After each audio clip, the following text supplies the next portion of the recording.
بسم اللہ الرحمن الرحیم۔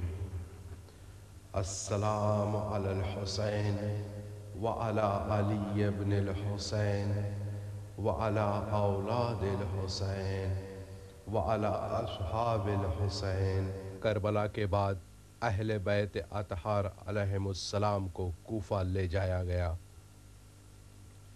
وہاں جناب زینب سلام اللہ علیہا کو 12 دنوں تک قید خانے میں رکھا۔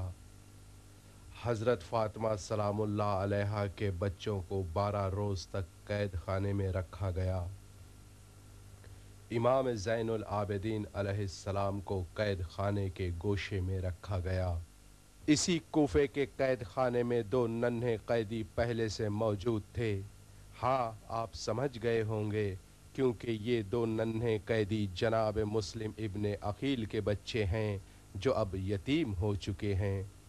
عبید اللہ ابن زیاد جو کوفے کا گورنر تھا، جناب مسلم ابن عقیل اور ان کے بچوں سے ایک خاص دشمنی رکھتا تھا۔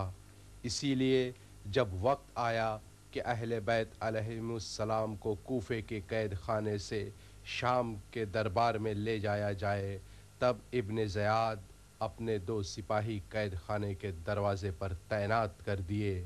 یہ سپاہی قید سے باہر آنے والے بچوں اور بزرگوں کا نام پوچھتے اور انہیں شام جانے والے قافلے میں شامل کر دیتے۔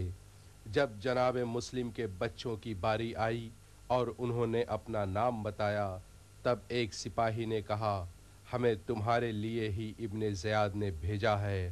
تم دونوں کے لیے ابن زیاد کا حکم ہے کہ تم اس قید خانے میں رہو گے۔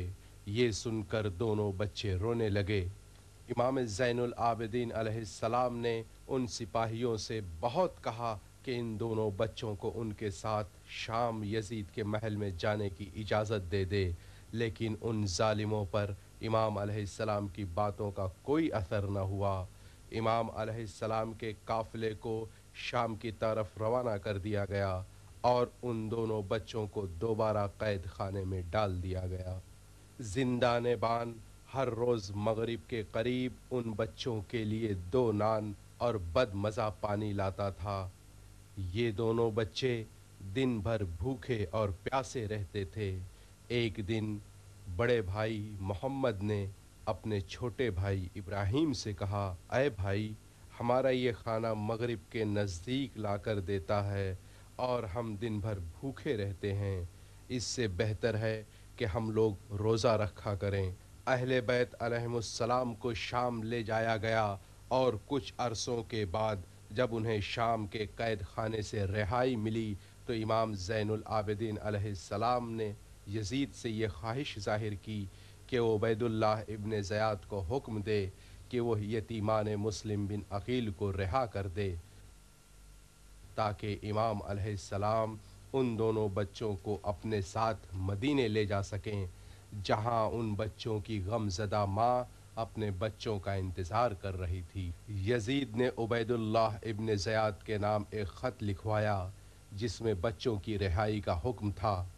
جب کوفے میں عبید اللہ ابن زیاد کو یہ خط ملا تو اس نے اس حکم نامے کو ٹھکرا دیا اور مجبوراً اہل بیت علیہم السلام مدینے چلے گئے اور یہ بچے کوفے کے قید خانے میں ہی رہ گئے۔ 1 سال کا عرصہ گزر گیا۔